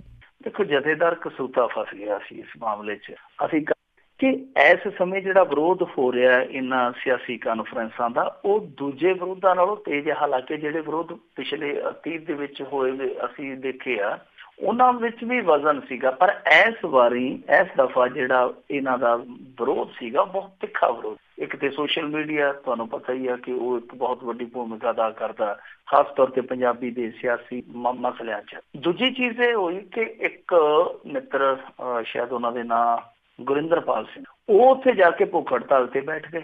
ਜਦੋਂ ਭੁੱਖ ਹੜਤਾਲ ਤੇ ਬੈਠ ਗਏ ਤੇ ਕੁਛ ਸਿੱਖ ਜਥੇਬੰਦੀਆਂ ਜਿਹੜੀਆਂ ਉਹ ਜਾ ਕੇ ਉਹਨਾਂ ਦੇ ਨਾਲ ਸਹਿਯੋਗ ਦੇਣ ਲੱਗ। ਫਿਰ ਕੱਲ ਅਕਾਲੀਆਂ ਦੇ ਟੈਂਟ ਨੂੰ ਵੀ ਜਾ ਕੇ ਪੈ ਗਏ। ਕਹਿੰਦੇ ਕਿ ਅਸੀਂ ਇਹਨਾਂ ਦਾ ਟੈਂਟ ਹੀ ਚੁੱਕ ਕੇ ਲੈ ਜਾਣਾ। ਚਲੋ ਪੁਲਿਸ ਨੇ ਬਚਾ ਲਿਆ। ਪਰ ਉਸ ਤੋਂ ਬਾਅਦ ਜਥੇਦਾਰ ਤੇ ਬਹੁਤ ਭਾਰੀ ਦਬਾਅ ਪੈ ਗਿਆ ਕਿ ਜਦੋਂ ਲੋਕ ਬਹੁ ਗਿਣਤੀ 'ਚ ਚਾਹੁੰਦੇ ਆ ਕਿ ਸਿਆਸੀ ਕਾਨਫਰੰਸਾਂ ਬੰਦ ਹੋ ਜਾਣੀਆਂ ਚਾਹੀਦੀਆਂ, ਤਾਂ ਤੁਸੀਂ ਉਹਨਾਂ ਦੀਆਂ ਭਾਵਨਾਵਾਂ ਦੀ ਕਦਰ ਕਿਉਂ ਨਹੀਂ ਕਰਦੇ? ਤਾਂ ਫਿਰ ਅੱਜ ਜਥੇਦਾਰ ਨੇ ਇਹ ਐਲਾਨ ਕਰ ਦਿੱਤਾ ਕਿ ਸ਼ਹੀਦੀ ਜੋੜ ਮੇਲੇ ਤੇ ਸਿਆਸੀ ਕਾਨਫਰੰਸਾਂ ਨਹੀਂ ਕੀਤੀ। ਜਦੋਂ ਉਹਨਾਂ ਨੇ ਇਸ ਤਰ੍ਹਾਂ ਦੀ ਪਾਬੰਦੀ ਐਡ ਕਰ ਦਿੱਤੀ ਤਾਂ ਫਿਰ ਨਾਲ ਦੀ ਨਾਲ ਅਕਾਲੀ ਦਲ ਨੇ ਆਪਣੀ ਉਹ ਜਿਹੜੀ ਸਿਆਸੀ ਕਾਨਫਰੰਸ ਰਹੀ ਉਹ ਰੱਦ ਕਰ ਦਿੱਤੀ। ਹੁਣ ਦੇਖੋ ਇੱਥੇ ਅਕਾਲੀ ਦਲ ਪਤਾ ਨਹੀਂ ਜਾਣਬੁੱਝ ਕੇ ਗਲਤੀਆਂ ਕਰਦਾ ਜਾਂ ਉਹਦੇ ਕੋਲ ਹੋ ਜਾਂਦੀਆਂ। ਜਦੋਂ ਇਹਨਾਂ ਨੂੰ ਪਤਾ ਲੱਗ ਗਿਆ ਸੀ, ਕਿਉਂਕਿ ਆਹ ਵਿਰੋਧ ਜਿਹੜਾ ਮੈਂ ਤੁਹਾਨੂੰ ਕਿਹਾ ਕਿ ਭੁੱਖ ਹੜਤਾਲ ਵਾਲਾ ਜਾਂ ਸੋਸ਼ਲ ਮੀਡੀਆ ਦਾ, ਇਹ ਅੱਜ ਤੋਂ 10 ਦਿਨ ਪੁਰਾਣਾ ਵਾ, ਤਾਂ ਜੇ ਅਕਾਲੀ ਦਲ ਪਹਿਲਾਂ ਹੀ ਲੋਕਾਂ ਦੀਆਂ ਭਾਵਨਾਵਾਂ ਦੀ ਤਰਜਮਾਨੀ ਕਰ ਜਾਂਦਾ ਤੇ ਪੱਲਾ ਗਲ 'ਚ ਪਾ ਕੇ ਕਹਿ ਦਿੰਦਾ ਕਿ ਸਾਧ ਸੰਗਤ ਜੀ ਜੇ ਤੁਹਾਡੀ ਮਰਜ਼ੀ ਹੈ ਤੇ ਕੋਈ ਗੱਲ ਨਹੀਂ, ਆਪਾਂ ਨਹੀਂ ਕਰਦੇ, ਤਾਂ ਮੇਰੇ ਖਿਆਲ ਦੇ ਨਾਲ ਇਹਨਾਂ ਦੀ ਭਲ ਬਣ ਜਾਣੀ ਸੀ, ਇਹਨਾਂ ਦਾ ਜਸ ਬਣ ਜਾਣਾ ਸੀਗਾ। ਪਰ ਹੋਇਆ ਉਲਟ, ਇਹਨਾਂ ਨੇ ਗੱਲ ਗੌਲੀ ਹੋਈ। ਔਰ ਇਹ ਗਲਤੀ ਬੇਅਦਬੀਆਂ ਵੇਲੇ ਵੀ ਕੀਤੀ ਆ। ਜੇ ਸੁਖਬੀਰ ਸਿੰਘ ਬਾਦਲ ਜਾ ਕੇ ਬਰਗਾੜੀ 'ਚ ਬਹਿ ਜਾਂਦਾ ਕਿ ਸਾਧ ਸੰਗਤ ਜੀ ਆ ਮੈਂ ਤੁਹਾਡੇ ਵਿੱਚ ਬੈਠਾ, ਦੱਸੋ ਲਾਓ ਹੁਕਮਦਾਸ ਨੂੰ ਕਿੱਦਾਂ ਕਰਾਉਣੀ ਹੈ, ਤਾਂ ਸ਼ਾਇਦ ਅੱਜ ਅਕਾਲੀ ਦਲ ਦੀ ਤਸਵੀਰ ਤੇ ਤਕਦੀਰ ਦੋਵੇਂ ਵੱਖੋ ਨੇ। ਹੁਣ ਇਸ ਮਸਲੇ ਤੇ ਇਹਨਾਂ ਨੇ ਅਕਾਲੀਆਂ ਨੇ ਪੈਰ ਪਿੱਛੇ ਖਿੱਚਣੇ ਸੀ, ਕਿਉਂਕਿ ਅਕਾਲ ਤਖਤ ਦਾ ਜਥੇਦਾਰ ਪਾਬੰਦੀ ਲਾ ਕੇ ਬਹਿ ਗਿਆ। ਪਰ ਦੂਜੇ ਪਾਸੇ ਕਾਂਗਰਸੀਆਂ ਨੇ ਵੀ ਨਾਲ ਦੀ ਨਾਲ ਕਹਿਤਾ ਕਿ ਠੀਕ ਹੈ, ਅਸੀਂ ਵੀ ਅਕਾਲ ਤਖਤ ਦੇ ਹੁਕਮਾਂ ਤੇ ਫੁੱਲ ਚਾੜਦੇ ਪਏ। ਪਰ ਇਸ ਮਸਲੇ ਤੇ ਹਾਲੇ ਤੱਕ ਸ਼੍ਰੋਮਣੀ ਅਕਾਲੀ ਦਲ ਅੰਮ੍ਰਿਤਸਰ ਦਾ ਯਾਨੀ ਸਿਮਰਨਜੀਤ ਸਿੰਘ ਮਾਨ ਹੋਰੀ ਪਾਰਟੀ ਦੀ ਨੁਮਾਇੰਦਗੀ ਕਰਦੇ ਆ, ਉਹਨਾਂ ਦਾ ਕੋਈ ਵੀ ਪੱਖ ਨਹੀਂ ਸੀ ਆਇਆ 8-9 ਵਜੇ ਤੱਕ ਕਿ ਕੀ ਉਹ ਵੀ ਅਕਾਲ ਤਖਤ ਦੇ ਜਥੇਦਾਰ ਦੇ ਫੈਸਲੇ ਨਾਲ ਮੁਤਫਿਕ ਨੇ ਜਾਂ ਫਿਰ ਉਹ ਅਸਹਿਮਤੀ ਰੱਖ ਕੇ ਇੱਥੇ ਸਿਆਸੀ ਕਾਨਫਰੰਸ ਕਰਨਗੇ। ਕਿਉਂਕਿ ਉਹਨਾਂ ਦੀ ਇੱਕੋ ਹੀ ਸਿਆਸੀ ਕਾਨਫਰੰਸ ਹੁੰਦੀ ਹੈ ਸ਼੍ਰੋਮਣੀ ਅਕਾਲੀ ਦਲ ਅੰਮ੍ਰਿਤਸਰ ਵਾਲਿਆਂ ਦੀ, ਜਿਹਦੇ 'ਚ ਕੁਛ ਰੌਣਕ ਮੇਲਾ ਜ਼ਿਆਦਾ ਹੁੰਦਾ, ਔਰ ਇਹ ਸਿਆਸੀ ਕਾਨਫਰੰਸ ਹੁੰਦੀ ਹੈ ਫਤਿਹਗੜ੍ਹ ਸਾਹਿਬ। ਸੋ ਹੁਣ ਉਹ ਸਪਸ਼ਟ ਕਰਨਗੇ ਤਾਂ ਫੇਰ ਗੱਲ ਬਣੂਗੀ, ਫਿਰ ਪਤਾ ਲੱਗੂਗਾ ਕਿ ਕੀ ਕੋਈ ਸਿਆਸੀ ਕਾਨਫਰੰਸ ਐਤਕੀ ਬਿਲਕੁਲ ਹੀ ਨਹੀਂ ਹੋਏਗੀ ਜਾਂ ਕੋਈ ਇੱਕ ਅੱਧਾ ਅੜ ਕੇ, ਕਿਉਂਕਿ ਇਹ ਵੀ ਇੱਥੇ ਅੱਜ ਕੱਲ੍ਹ ਦੇਖਣ ਨੂੰ ਮਿਲਦਾ ਹੈ ਨਾ ਕਿ ਕੋਈ ਵੀ ਫੈਸਲਾ ਅਕਾਲ ਤਖਤ ਦਾ ਜਥੇਦਾਰ ਕਰੇ ਤਾਂ ਉਹਦੇ ਤੇ ਇੱਕ ਵਰਗ ਇਹੋ ਜਿਹਾ ਹੁੰਦਾ ਜਿਹੜਾ ਸਹਿਮਤ ਹੋ ਜਾਂਦਾ, ਇੱਕ ਵਰਗ ਵਿੱਚੋਂ ਇਹੋ ਜਿਹਾ ਵੀ ਨਿਕਲ ਆਉਂਦਾ ਜਿਹੜਾ ਕਹਿੰਦਾ ਜੀ ਅਕਾਲ ਤਖਤ ਦੇ ਜਥੇਦਾਰ ਨੂੰ ਮੈਂ ਤਾਂ ਮੰਨਦਾ ਹੀ ਨਹੀਂਗਾ, ਮੇਰੇ ਜਥੇਦਾਰ ਤੇ ਫਲਾਣੇ ਜਥੇਦਾਰ ਆ, ਮਤਵਾਦੀ ਜਥੇਦਾਰ ਆ। ਸੋ ਹੁਣ ਇਹ ਦੇਖਣਾ ਹੋਏਗਾ ਕਿ ਸ਼੍ਰੋਮਣੀ ਅਕਾਲੀ ਦਲ ਅੰਮ੍ਰਿਤਸਰ ਇਸ ਅਕਾਲ ਤਖਤ ਦੇ ਫੈਸਲੇ ਤੇ ਫੁੱਲ ਚਾੜਦਾ ਜਾਂ ਫਿਰ ਤੁਹਾਨੂੰ ਪਤਾ ਹੀ ਉਹਨਾਂ ਦਾ ਆਪਣਾ ਕਨਸੈਪਟ ਹੈ ਜਿਹੜਾ ਮਤਵਾਦੀ ਜਥੇਦਾਰ ਆਉਣਾ, ਤਾਂ ਫਿਰ ਜਾਂ ਉਧਰ ਉਹ ਤੁਲਦੇ। ਸੋ ਉਹਨਾਂ ਦਾ ਸਟੈਂਡ ਆਉਣਾ, ਉਹਨਾਂ ਦਾ ਪੱਖ ਆਉਣਾ ਹਾਲੇ ਬਾਕੀ ਹੈ ਕਿ ਉਹ ਕੀ ਕਰਦੇ ਆ। ਉੱਦਾਂ ਇੱਥੇ ਜਿਹੜੀਆਂ ਸਿਆਸੀ ਕਾਨਫਰੰਸਾਂ ਦੂਜੀਆਂ ਸਿਆਸੀ ਪਾਰਟੀਆਂ ਨੇ ਕਰਨੀਆਂ ਸੀਗੀਆਂ ਉਹ ਰੱਦ ਹੋ ਗਈਆਂ। ਔਰ ਮੇਰੇ ਖਿਆਲ ਦੇ ਨਾਲ ਅਕਾਲ ਤਖਤ ਦੇ ਜਥੇਦਾਰ ਨੂੰ ਇਕੱਲਾ ਇੱਥੋਂ ਤੱਕ ਹੀ ਨਹੀਂ ਸੋਚਣਾ ਚਾਹੀਦਾ। ਜੇ ਲੱਗਦਾ ਅਕਾਲ ਤਖਤ ਨੂੰ ਕਿ ਇਹ ਚੀਜ਼ਾਂ ਕਿਤੇ ਨਾ ਕਿਤੇ ਸਾਡੇ ਧਾਰਮਿਕ ਵਕਾਰ ਨੂੰ ਢਾਹ ਲਾਉਂਦੀਆਂ ਪਈਆਂ, ਤੇ ਫਿਰ ਇਹ ਸਾਰਾ ਕੁਛ ਤੇ ਮੁਕਤਿਆਂ ਦੀ ਧਰਤੀ ਮੁਕਤਸਰ ਦੇ ਵਿੱਚ ਵੀ ਹੁੰਦਾ, ਉੱਥੇ ਵੀ ਪਾਬੰਦੀ ਲਾਉਣੀ ਚਾਹੀਦੀ। ਇਹ ਤੇ ਫਿਰ ਤਖਤ ਸ੍ਰੀ ਦਮਦਮਾ ਸਾਹਿਬ ਤਲਵੰਡੀ ਸਾਬੋ ਦੇ ਵਿੱਚ ਵੀ ਕਰਦੇ ਵਿਸਾਖੀ ਤੇ। ਸੋ ਜਾਂ ਤੇ ਸਾਰੇ ਪਾਸੇ ਹੀ ਇਹੋ ਜਿਹੀ ਪਾਬੰਦੀ ਜਿਹੜੀ ਆ ਆਇਦ ਕਰ ਦਿੱਤੀ ਜਾਵੇ। ਆ ਵਕਤੀ ਤੌਰ ਤੇ ਲੋਕਾਂ ਦਾ ਵਿਰੋਧ ਦੇਖ ਲਿਆ ਤੇ ਫਿਰ ਪਾਬੰਦੀ ਲਾਤੀ, ਮੁਕਤਸਰ ਫਿਰ ਇਹਨਾਂ ਨੇ ਕਾਨਫਰੰਸ ਕਰਾਤੀ, ਵਿਸਾਖੀ ਤੇ ਫਿਰ ਕਾਨਫਰੰਸ ਹੋ ਗਈ, ਤਾਂ ਉਹਦਾ ਕੋਈ ਫਾਇਦਾ ਨਹੀਂ। ਇਹਦਾ ਜਾਂ ਤੇ ਪੱਕੇ ਤੌਰ ਤੇ ਹੱਲ ਕਰ ਲਿਆ ਜਾਣਾ ਚਾਹੀਦਾ ਕਿ ਕੀ ਸਿਆਸੀ ਕਾਨਫਰੰਸਾਂ ਉਹ ਅੱਜ ਸਮੇਂ ਦੇ ਪੈਮਾਨੇ ਤੇ ਖਰੀਆਂ ਹਨ ਜਾਂ ਨਹੀਂ। ਜੇ ਨਹੀਂ ਤੇ ਫਿਰ ਚੁੱਪ ਕਰਕੇ ਇਹਨਾਂ ਨੂੰ ਪਾਬੰਦ ਕਰ ਦੇਣਾ ਚਾਹੀਦਾ, ਕਹਿ ਦੇਣਾ ਚਾਹੀਦਾ ਕਿ ਭਾਈ ਖੁੱਲਾ ਮੈਦਾਨ ਆ, ਆਸੇ ਪਾਸੇ ਜਿੱਥੇ ਮਰਜ਼ੀ ਖੇਡੀ ਜਾਓ। ਆਹ ਧਰਮ ਦਾ ਜਿਹੜਾ ਮਸਲਾ, ਧਰਮ ਦੇ ਜਿਹੜੇ ਸਥਾਨ ਆ, ਇਹਨਾਂ ਦੇ ਵਿੱਚ ਤੁਸੀਂ ਜਾ ਕੇ ਆਪਣਾ ਜਿਹੜਾ ਸਿਆਸੀ ਖੱਖੜ ਖਈਆ ਉਹ ਨਾ ਪਾਓ ਜੀ। ਤੇ ਅੱਗੇ ਆਪਾਂ ਗੱਲ ਕਰਦੇ ਨੈਸ਼ਨਲ ਖਿਡਾਰੀ ਨੂੰ ਲਾਇਸੈਂਸ ਜਾਰੀ ਕਰਨ ਦੇ ਮਾਮਲੇ ਵਿੱਚ ਪੱਤਰਕਾਰ ਨਾਲ ਡੀਸੀ ਵੱਲੋਂ ਬਦਸਲੂਕੀ। ਪਤਾ ਨਹੀਂ ਕਿੱਦਾਂ ਦੇ ਹੁਣ ਜਿਹੜਾ ਅਫਸਰ ਇੰਨੇ 'ਚ ਹੀ ਆਪਾ ਖੋਹ ਲੈਂਦਾ ਕਿ ਜਦੋਂ ਪੱਤਰਕਾਰ ਉਹਨੂੰ ਸਵਾਲ ਕਰਦਾ ਉਹ ਉਲਟਾ ਸਵਾਲ ਦਾ ਜਵਾਬ ਦੇਣ ਦੀ ਥਾਂ ਤੇ ਉਹਦੇ ਵੱਲ ਉੱਲਝ ਹੀ ਪੈਂਦਾ, ਬਦਤਮੀਜ਼ੀ ਕਰਦਾ। ਤੇ ਫਿਰ ਇਹੋ ਜਿਹੇ ਅਫਸਰ ਜਿਹਨਾਂ ਨੂੰ ਅਸੀਂ ਬਹੁਤ ਸਿਆਣੇ ਅਫਸਰ ਮੰਨਦੇ ਹਾਂ, ਡੀਸੀ ਕੋਈ ਛੋਟਾ ਮੋਟਾ ਅਧਿਕਾਰੀ ਨਹੀਂ ਹੈ, ਡੀਸੀ ਕੋਈ ਕਿਸੇ ਥਾਣੇ ਦਾ ਮੁਨਸ਼ੀ ਨਹੀਂ ਹੈਗਾ ਕਿ ਕੋਈ ਦਰਖਾਸਤ ਦੇਣ ਗਿਆ ਤੇ ਅੱਗੋਂ ਟੁੱਟ ਕੇ ਪੈ ਜਾਵੇ ਕਿ ਤੈਨੂੰ ਨਹੀਂ ਪਤਾ ਮੈਂ ਅੱਜ ਘਰੋਂ ਥੋੜਾ ਜਿਹਾ ਲੜ ਕੇ ਆਇਆ ਤੇ ਤੂੰ ਉੱਤੇ ਚੜਿਆ ਹੋਣਾ। ਇਹ ਇਸ ਤਰ੍ਹਾਂ ਨਹੀਂ ਕਰਦੇ, ਜਿਹੜੇ ਸਾਰੇ ਜ਼ਿਲ੍ਹੇ ਨੂੰ ਵੇਖਣਾ ਆਉਂਦਾ। ਇਸ ਤਰ੍ਹਾਂ ਦੀਆਂ ਸ਼ਿਕਾਇਤਾਂ ਆਈਆਂ ਵੀ ਨਹੀਂ, ਪਰ ਜਿਸ ਤਰੀਕੇ ਨਾਲ ਇਹ ਲਾਈਵ ਫੋਟੋਆਂ ਸਾਰੀ ਦੁਨੀਆ ਦੇਖਦੀ ਪਈ ਹੈ, ਇਹ ਤਾਂ ਬੜਾ ਸ਼ਰਮਸਾਰ ਕਰਨ ਵਾਲਾ ਕਿੱਸਾ। ਅਸਲ ਦੇ ਵਿੱਚ ਮਾਨਸਾ ਜ਼ਿਲ੍ਹੇ ਦਾ ਇੱਕ ਮੁੰਡਾ ਚੈਂਪੀਅਨ ਬਣ ਕੇ ਆਇਆ, ਏਸ਼ੀਅਨ ਚੈਂਪੀਅਨ ਬਣ ਕੇ ਆਇਆ ਨਿਸ਼ਾਨੇਬਾਜ਼ੀ। ਗਰੀਬ ਪਰਿਵਾਰ ਦਾ ਮੁੰਡਾ ਸੀਗਾ, ਔਰ ਉਹ ਛੋਟੀ ਜਿਹੀ ਉਮਰ ਦੇ ਵਿੱਚ ਜਿਸ ਤਰੀਕੇ ਨਾਲ ਤਹਿਲਕਾ ਮਚਾ ਕੇ ਪਰਤਿਆ, ਸਾਰੇ ਉਹਦੀ ਸਲੋਤਾ ਕਰਦੇ ਪਏ ਸਨ। ਆਪਾਂ ਵੀ ਆਪਣੇ ਪ੍ਰੋਗਰਾਮ ਦੇ ਵਿੱਚ ਉਸ ਖਬਰ ਨੂੰ ਲਿਆ ਸੀਗਾ ਕਿ ਕਿੱਦਾਂ ਇੱਕ ਫਫੜੇ ਭਾਈ ਕੇ ਪਿੰਡ ਤੋਂ ਉੱਠ ਕੇ ਮੁੰਡਾ ਜਿਹੜਾ ਉਹ ਏਸ਼ੀਆ ਦਾ ਚੈਂਪੀਅਨ ਬਣ ਕੇ, ਹੁਣ ਉਸ ਮੁੰਡੇ ਨੇ ਕੇਰਲ ਦੇ ਵਿੱਚ ਖੇਡਣ ਜਾਣਾ ਸੀਗਾ। ਔਰ ਜਿਹੜਾ ਆਰਮ ਲਾਇਸੈਂਸ ਹੁੰਦਾ ਉਹ ਅਪਲਾਈ ਕੀਤਿਆਂ ਨੂੰ ਉਹਨਾਂ ਨੂੰ 2 ਮਹੀਨੇ ਹੋ ਗਏ ਆ। DC ਦਫ਼ਤਰ ਉਹ ਕਲੀਅਰ ਹੀ ਨਹੀਂ ਸੀ ਕਰਦਾ ਪਿਆ। ਜਦੋਂ ਪੱਤਰਕਾਰਾਂ ਨੇ ਜਾ ਕੇ DC ਦਾ ਪੱਖ ਲੈਣਾ ਚਾਹਿਆ ਕਿ DC ਸਾਹਿਬ ਕੀ ਪ੍ਰੋਬਲਮ ਕੀ ਆ, ਸਮੱਸਿਆ ਕਿੱਥੇ ਆ, ਕਿਉਂ ਬਾਲ ਦੇ ਕੈਰੀਅਰ ਦੇ ਨਾਲ ਖਿਲਵਾੜ ਕੀਤਾ ਜਾ ਰਿਹਾ ਵਾਰ-ਵਾਰ, 2 ਮਹੀਨੇ ਹੋ ਗਏ ਜਦੋਂ ਉਹ ਆਰਮ ਲਾਇਸੈਂਸ ਅਪਲਾਈ ਕਰਕੇ ਬੈਠੇ ਆ, ਕੋਈ ਕਮੀ ਪੇਸ਼ੀ ਹੈ ਤੇ ਦੱਸੋ। ਵਾਰ-ਵਾਰ ਸਵਾਲ ਕਰਨ ਤੇ ਜਦੋਂ DC ਸਾਹਿਬ ਨੇ, ਪੱਤਰਕਾਰ ਨੇ ਆਪਣਾ ਸਵਾਲ ਦੁਹਰਾਉਣਾ ਸ਼ੁਰੂ ਕੀਤਾ। ਉਹ ਇੱਕ ਵਾਰੀ ਤੇ ਗੱਡੀ 'ਚ ਬਹਿ ਗਏ, ਪਰ ਮੁੜ ਕੇ ਜਦੋਂ ਗੱਡੀ 'ਚ ਬੈਠਿਆਂ ਨੇ ਦੇਖਿਆ ਕਿ ਪੱਤਰਕਾਰ ਤੇ ਹਾਲੇ ਵੀ ਕੈਮਰਾ ਜਿਹੜਾ ਔਨ ਕਰਕੇ ਬੈਠਾ, ਤੇ ਫਿਰ ਅਚਾਨਕ ਜਿਵੇਂ ਸਨੀ ਦਿਓਲ ਫਿਲਮਾਂ 'ਚੋਂ ਨਿਕਲਦਾ ਕਾਰ 'ਚ ਇਸ ਤਰ੍ਹਾਂ ਨਿਕਲਿਆ ਬਾਰੀ ਖੋਲ ਕੇ, ਜਿਸ ਤਰ੍ਹਾਂ ਉਹਨੇ ਢਾਈ ਲੈਣਾ ਹੁੰਦਾ। ਉਹਦੇ ਨਾਲ ਜਿਹੜੇ ਗਨਮੈਨ ਸੀਗੇ ਉਹ ਤਾਂ ਤੁਹਾਨੂੰ ਪਤਾ ਹੀ ਆ ਕਿ ਉਹ ਇਸ਼ਾਰਾ ਪਾਉਣ ਦੀ ਦੇਰ ਹੁੰਦੀ ਆ, ਉਹ ਫਿਰ ਟੁੱਟ ਕੇ ਪੈ ਗਏ।